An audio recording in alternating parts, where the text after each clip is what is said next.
Tuhan, Tuhan memberkati. Silahkan duduk. Ya. Shalom.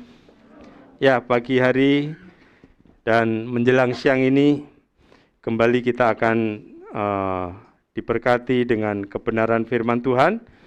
Dan pagi hari ini juga firman Tuhan akan saya beri judul Rendah Hati dan Rela Melayani. Mari kita akan baca firman Tuhan pada pagi hari ini, yaitu di dalam Injil Matius. Injil Matius, pasalnya yang pertama, ayat pertama sampai yang ke-8 saja. Perhatikan firman Tuhan, kita simak dengan segenap hati kita, sehingga melalui firman ini, kita boleh semakin diteguhkan, dikuatkan di dalam Tuhan. Markus pasal yang pertama, ayat 1 sampai yang ke-8. Puji nama Tuhan. Demikian bunyi firman Tuhan. Inilah permulaan Injil tentang Kristus Yesus, Anak Allah. Seperti ada tertulis dalam kitab Nabi Yesaya, lihatlah, aku menyuruh utusanku mendahului engkau. Ia akan mempersiapkan jalan bagimu. Ada suara orang yang berseru-seru di padang gurun. Persiapkanlah jalan untuk Tuhan. Luruslah jalan baginya. Demikianlah Yohanes Pembaptis tampil di padang gurun dan menyerukan, bertobatlah, berilah dirimu dibaptis, dan Allah akan mengampuni dosamu. Puji nama Tuhan. Nah, firman Tuhan ini, di dalam perikop ini kita tahu Tuhan memakai seorang yang namanya Yohanes Pembaptis. Tuhan memakai lebih dahulu untuk Tuhan ingin menyatakan kehendaknya bagi umatnya yang pada saat itu bangsa Israel ini kehidupannya sungguh sangat memprihatinkan. Hidupnya, pengenalannya akan Tuhan sangat menyedihkan. Sehingga di dalam ayat yang ketiga tadi dikatakan, ada suara orang yang berseru-seru di padang gurun, persiapkanlah jalan untuk Tuhan, luruskanlah jalan baginya. Demikianlah Yohanes Pembaptis tampil di padang gurun dan menyerukan, bertobatlah dan berilah dirimu dibaptis, dan Allah akan mengampuni dosamu.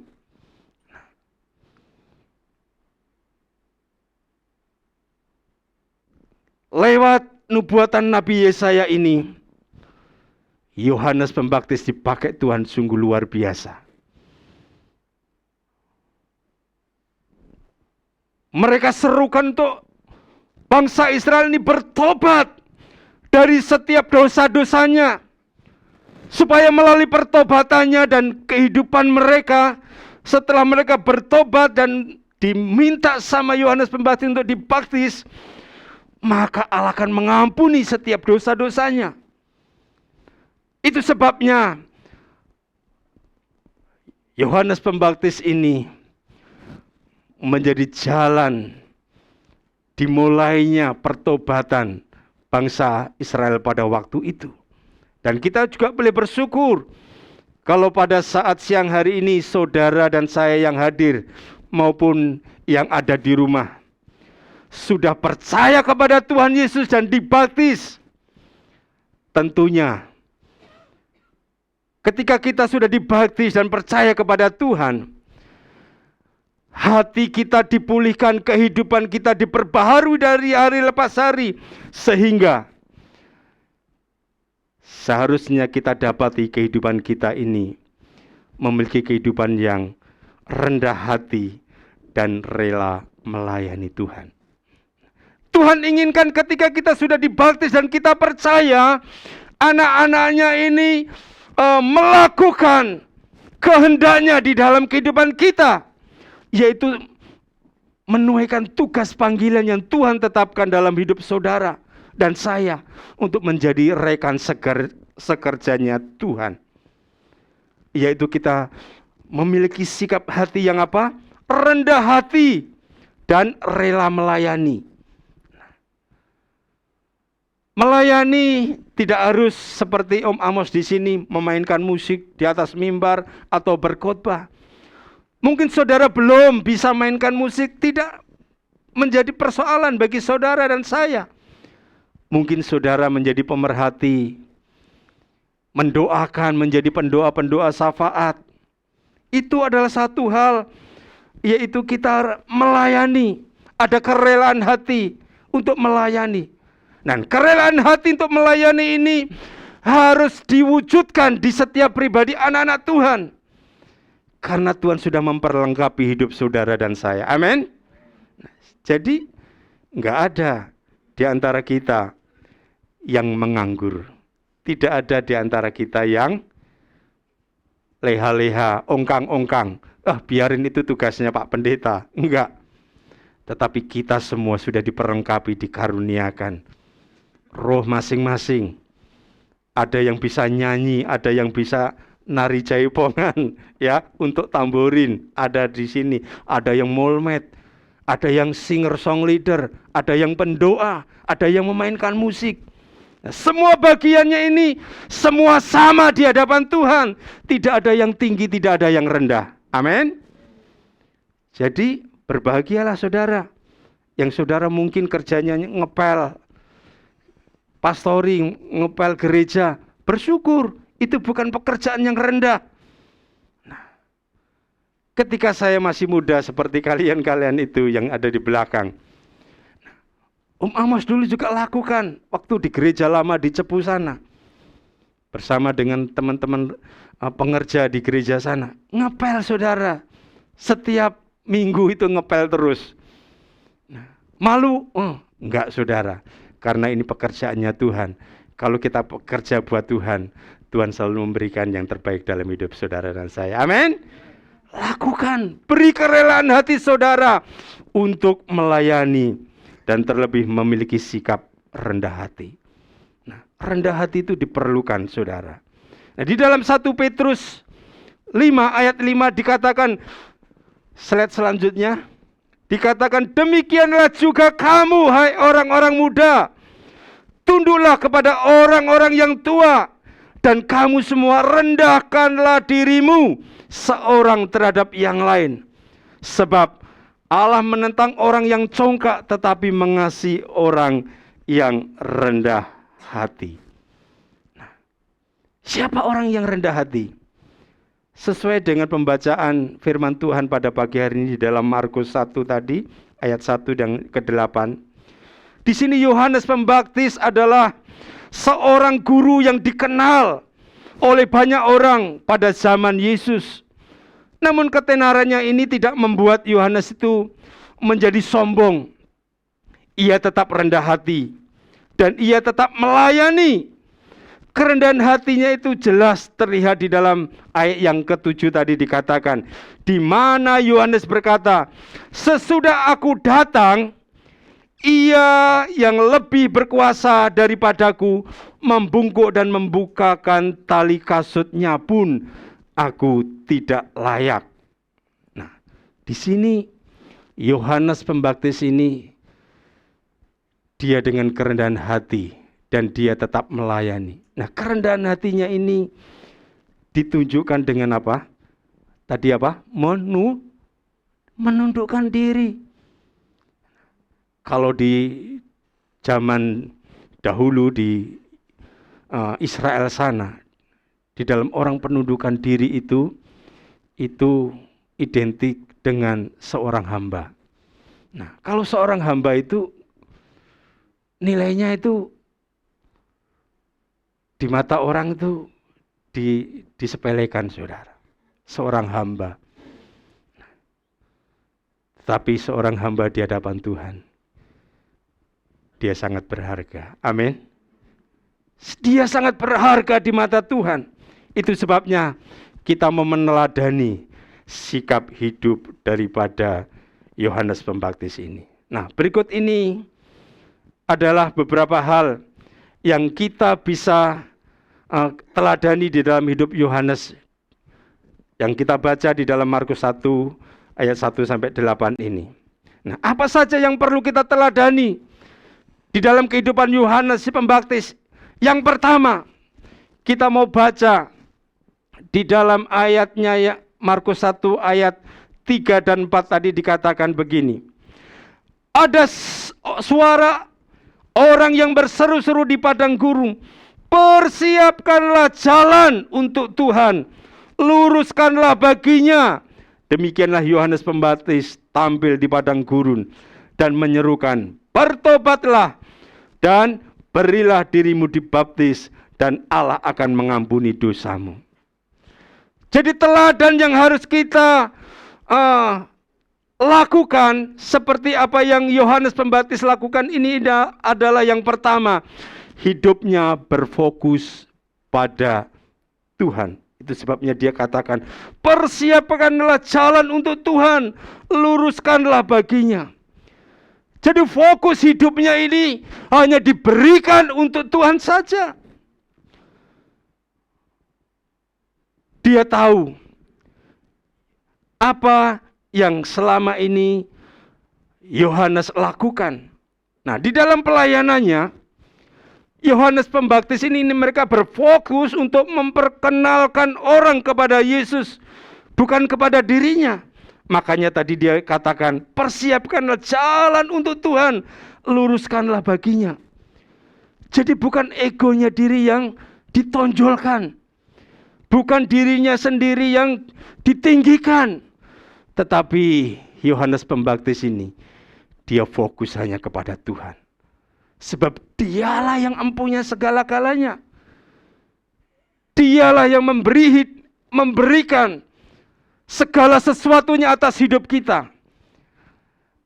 Ayo Novi sama Tiara, dengerin firman Tuhan dengan baik ya. Ya, hormati Tuhan. Tuhan mengasihi kita semua. Amin. Ya. Jangan main sendiri ya. Ya, puji Tuhan. Kita harus fokus di dalam kita menerima firman Tuhan. Yohanes aja, mereka yang sudah dipakai Tuhan untuk membaptis, untuk memperkenalkan orang-orang supaya percaya kepada Tuhan, dia tidak sombong, saudara. Dia tidak jumawa. Bahkan ketika dia memperkenalkan kepada Tuhan Yesus, bukan kepada dirinya, dan ketika orang-orang ini mulai meninggalkan Yohanes dan pergi kepada Yesus, Yohanes ini tidak marah, saudara. Kalau kita baca di dalam Yohanes 3 ayatnya yang ke-26 sampai yang ke-30, di sana dikatakan, lalu mereka datang kepada Yohanes dan berkata kepada mereka, Rabi, orang yang bersama dengan engkau di seberang sungai Yordan, dan yang tentang dia engkau telah memberi kesaksian, dia membaptis juga dan semua orang pergi kepadanya. Perhatikan jawab Yohanes, tidak ada seorang pun yang dapat mengambil sesuatu bagi dirinya kalau tidak dikaruniakan kepadanya dari surga. Kamu sendiri dapat memberi kesaksian bahwa aku telah berkata, aku bukan Mesias, tetapi aku diutus untuk mendahulunya, yang empunya mempelai perempuan. Ialah mempelai laki-laki, tetapi sahabat mempelai laki-laki yang berdiri dekat dia dan yang mendengarkannya sangat bersukacita. Mendengar suara mempelai laki-laki itu, itulah sukacitaku. Dan sekarang sukacitaku itu penuh. Perhatikan ayat yang 30. Ia harus semakin besar, tetapi aku harus semakin kecil. Ia di sini ia pribadi Tuhan Yesus. Dan aku ini Yohanes Pembaptis harus semakin kecil. Ini ada satu kerendahan hati, penundukan diri. Padahal Yohanes ini sebelumnya ini dia dipakai Tuhan lebih dahulu untuk apa? menyatakan kehendak Allah supaya orang-orang yang ada pada waktu ini bertobat kembali kepada jalan yang Tuhan tetapkan di dalam hidupnya, sehingga mereka diampuni dosa-dosanya. Kejahatan demi kejahatan sudah mereka lakukan, tetapi lewat pribadi Yohanes Pembaptis ini ada satu pertobatan yang luar biasa. Amin. Jiwa-jiwa bertobat. Nah, ini membuktikan bahwa Yohanes ini, sekalipun dia sudah dipakai Tuhan luar biasa, mereka tetap memfokuskan dirinya kepada Tuhan. Nah, demikian juga dengan kita sebagai anak-anak Tuhan. Nah, kalau kita sudah diberkati di dalam segala hal, ingat jangan lupakan Tuhan. Kalau engkau sudah yang bekerja memiliki kedudukan yang tinggi, atau engkau yang studi yang dipakai Tuhan menjadi ranking nomor 1, jangan jumawa, jangan sombong. Karena semua datangnya itu daripada Tuhan. Itu sebabnya difokuskan kembali kepada Tuhan. Karena itulah yang menjadikan kita dipakai Tuhan sampai hari ini. Amin. Jadi fokus kita hanya kepada Tuhan, tidak ada yang lain. Sehebat apapun kita, sehebat apapun saudara, tanpa Tuhan, orang Jawa bilang, nehi mereketehe. Tidak ada artinya, saudara. Kiranya di dalam hidup saudara dan saya, mari kita fokuskan lebih lagi kepada Tuhan. Amin. Hidup kita beri kepada Tuhan. Kalau kita memberi hidup kita kepada Tuhan, saya yakin kerendahan hati itu ada pada diri saudara dan saya. Bukan saja kerendahan hati, tetapi saudara akan rela melayani. Nah, di dalam kerelaan rela melayani ini, saudara, itu dibutuhkan pengorbanan.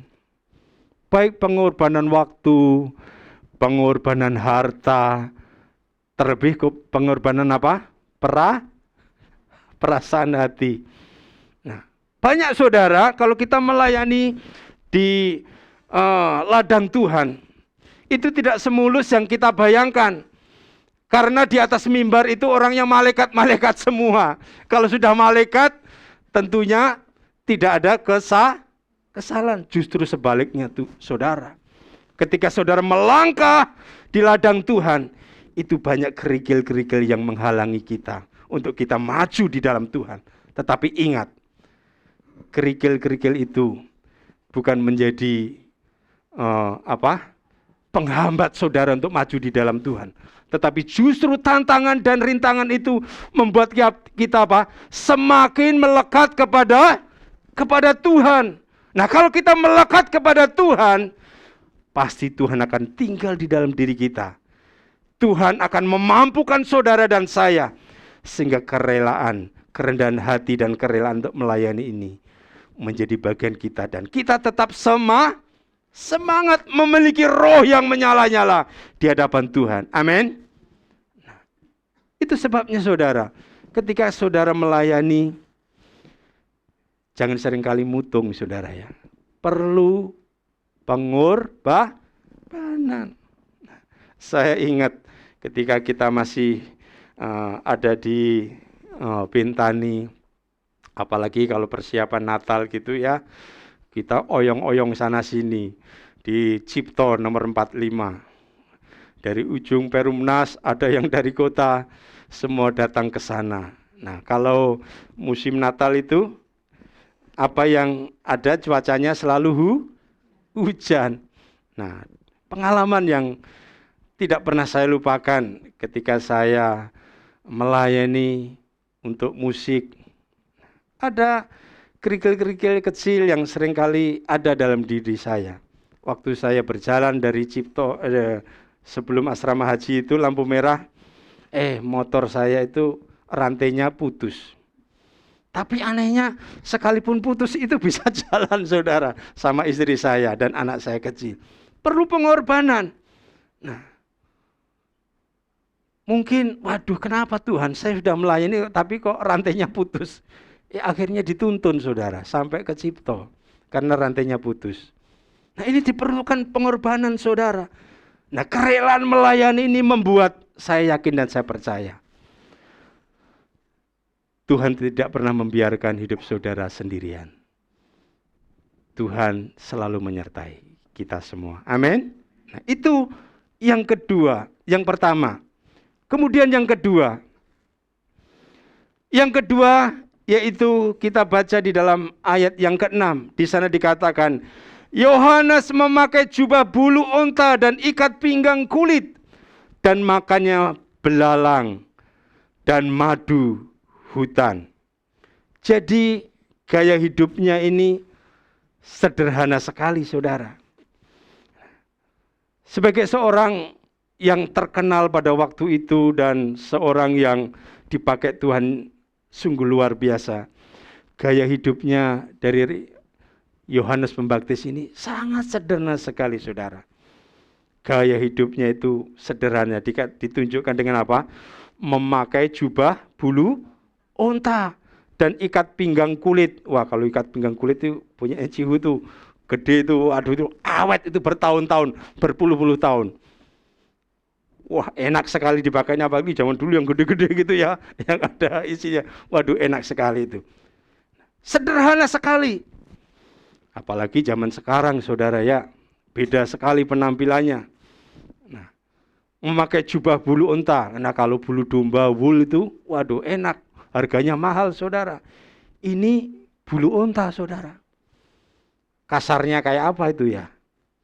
Mungkin bisa dipakainya karena nggak ganti-ganti bisa lecet itu.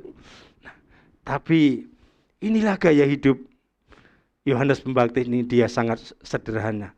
Dia tidak neko-neko. Nah firman Tuhan menyaksikan bahwa Yohanes memakai jubah bulu onta dan ikat pinggang kulit dan makanannya belalang dan madu hutan.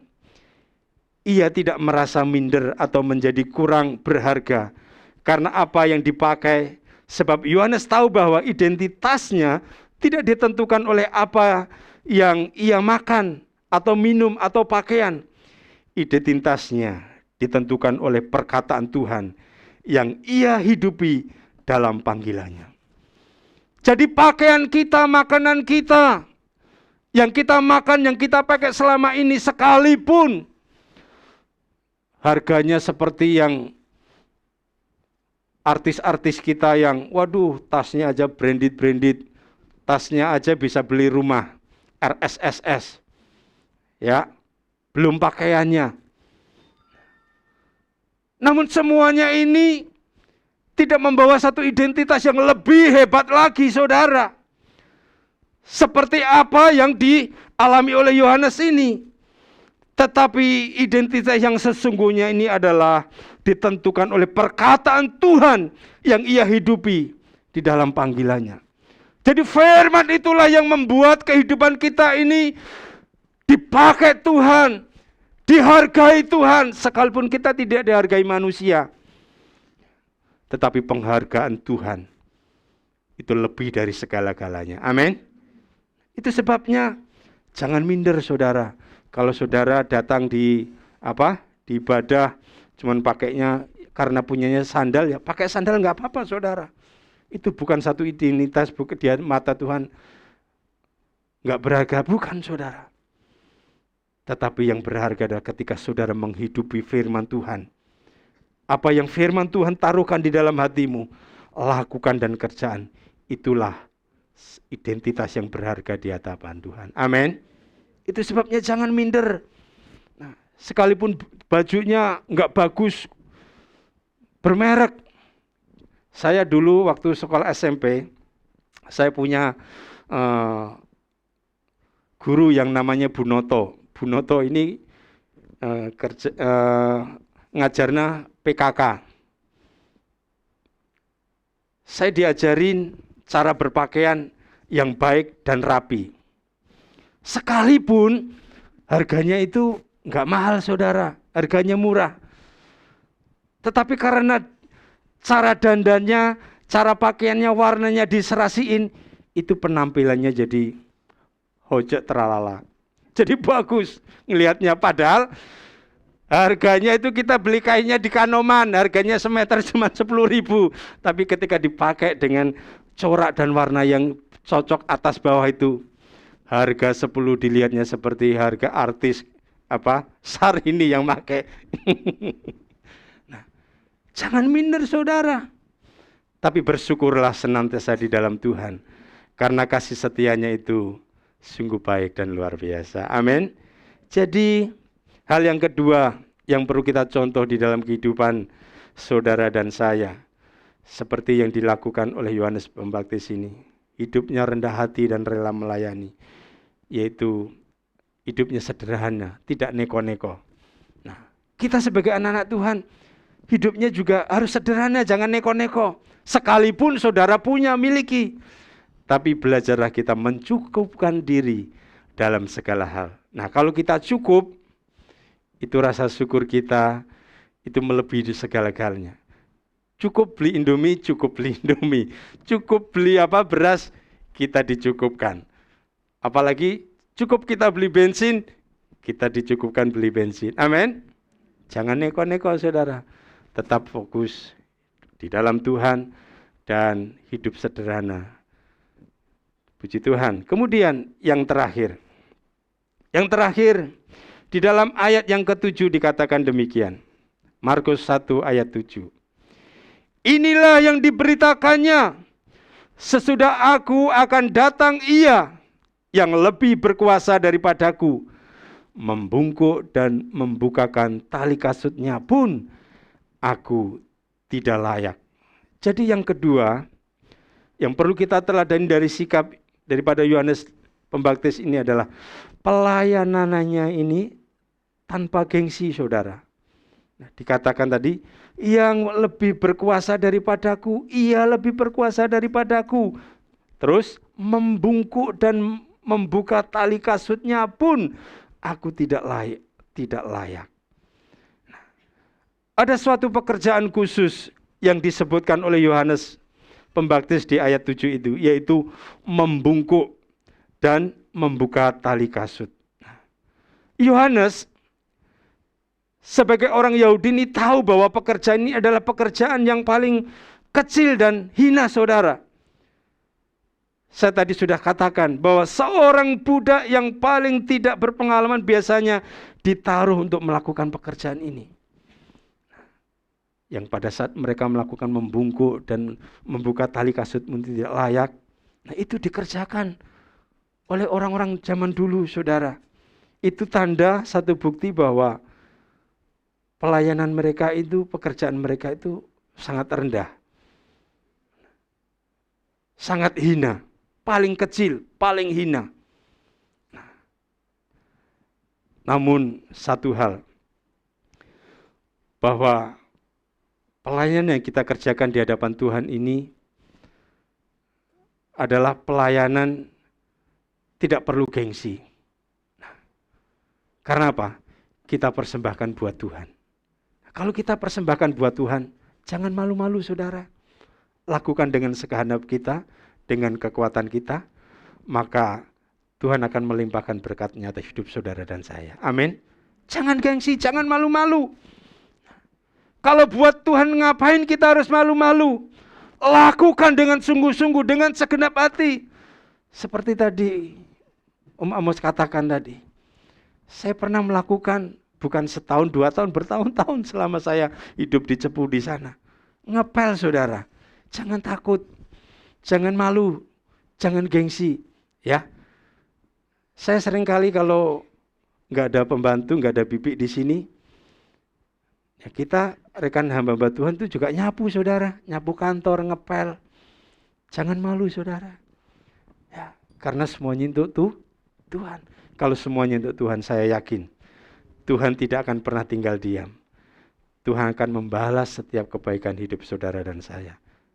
Layani dengan kerendahan hati dan kerelaan hati. Puji nama Tuhan. Sehingga pelayanan apapun yang dipercayakan oleh Tuhan, lakukanlah dengan tekun. Tidak perlu gengsi. Sesungguhnya tidak ada kasta di dalam pelayanan. Semua sama di hadapan Tuhan. Amin. Jadi apapun, yang tukang sapu, yang tukang khotbah, atau yang main musik, song leader, singer, pendoa, syafat, semua sama di hadapan Tuhan. Itu sebabnya mari saya imbau jemaat yang ada di GBI Raja Wali ini maupun yang ada di rumah, mari kita melakukan dengan kerendahan hati dan rela untuk melayani. Karena apa? Kita semua sama di hadapan Tuhan. Nah, kalau kita sama, tidak perlu gengsi lagi, tidak malu lagi. Mari kita berikan keteladanan atas hidup Yohanes Pembaptis ini. Hidupnya difokuskan sama Tuhan, hidup memiliki kesederhanaan, dan jangan gengsi untuk melayani Tuhan. Ayo kita giat bekerja di dalam Tuhan, maka upahmu besar di surga. Puji Tuhan, amin. Ini yang dapat saya berikan melalui khotbah pada pagi hari ini, kiranya boleh memberkati kita semua. Mari kita semua bangkit berdiri. Saya undang song leader, singer untuk maju ke depan. Kita mau satu pujikan hati sebagai hamba.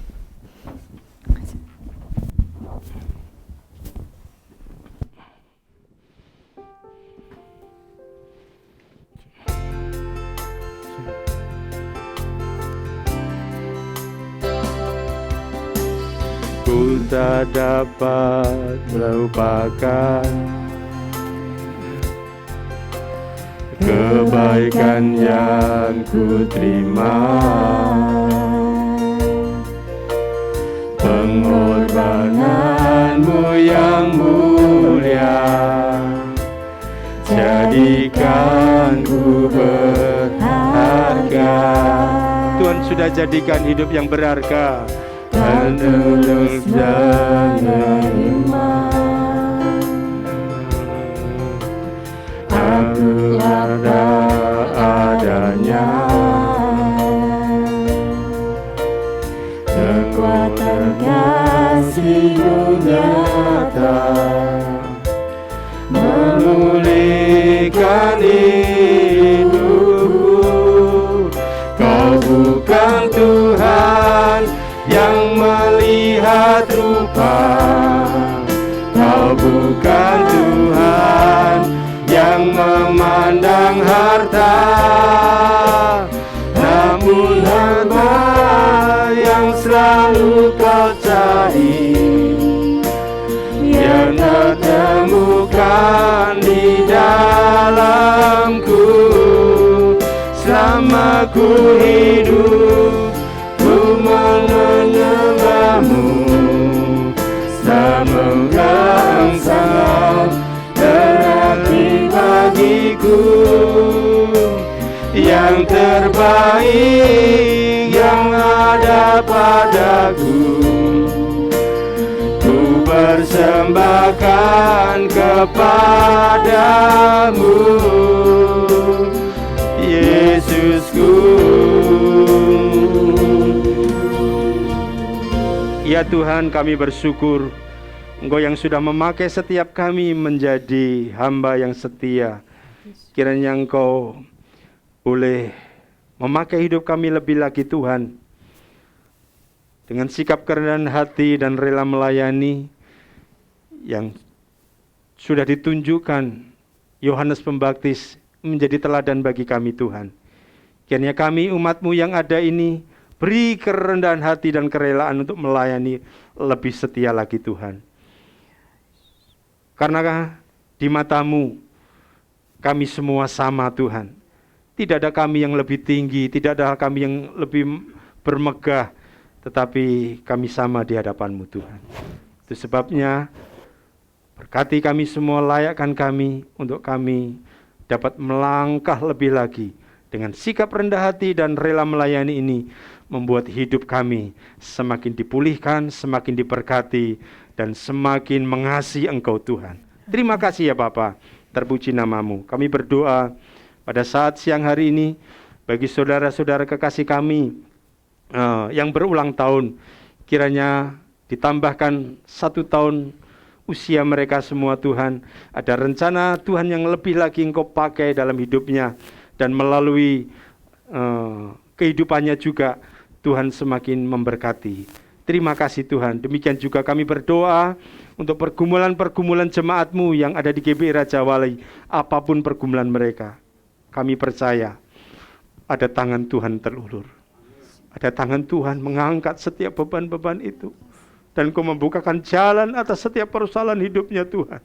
Dan kami percaya kekuatan yang baru ada di setiap pribadi, lepas pribadi umat-Mu yang ada Tuhan. Sehingga menjadi umat-umat yang pemenang di hadapan-Mu Tuhan. Terima kasih Tuhan, kami menaruhkan berkat setia-Mu bagi pergumulan umat-Mu yang ada di tempat ini Tuhan. Terima kasih, demikian juga kami ingin memberkati akan pergumulan gereja-Mu untuk IMB, untuk pembangunan gereja. Dengan kesatuan hati kami semua jemaat-Mu Tuhan, kami percaya Engkau memberi yang terbaik, sehingga gedung gereja yang ada ini Tuhan boleh menampung jiwa-jiwa yang baru, sehingga ada lutut bertelut lidah mengaku bahwa Yesus Tuhan. Akan banyak jiwa dimenangkan bagi-Mu Tuhan. Terima kasih Tuhan, pakai segenap panitia dan juga seluruh sidang jemaat ini boleh terlibat di dalamnya. Kami bergandeng tangan bersama-sama. Terima kasih Tuhan, Engkau yang sudah memberikan tempat ini. Demikian juga kami menaruhkan bangsa dan negeri kami. Kami bersyukur Tuhan sudah memberkati selama masa liburan Lebaran, arus mudik yang begitu padat luar biasa.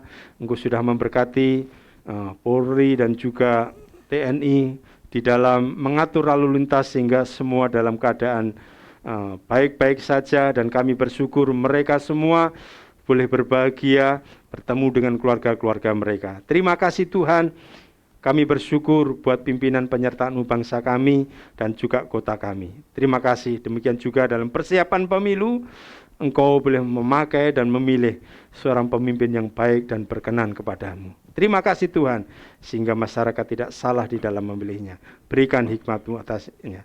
Itu sebabnya, kalau sebentar kita akan pulang, mari kita angkat tangan kita di hadapan Tuhan. Terimalah berkat dari Bapa kita di surga, serta cinta kasih daripada Tuhan kita Yesus Kristus, serta persekutuan Roh-Nya yang kudus, dilimpahkan di dalam usahamu, di dalam hidup rumah tanggamu, di dalam studimu, mulai hari ini, sampai Tuhan Yesus datang, menjemput kita semua dalam kemuliaan yang kudus, yaitu di dalam berkat nama Tuhan Yesus. Mari kita sama-sama katakan amin. Puji Tuhan.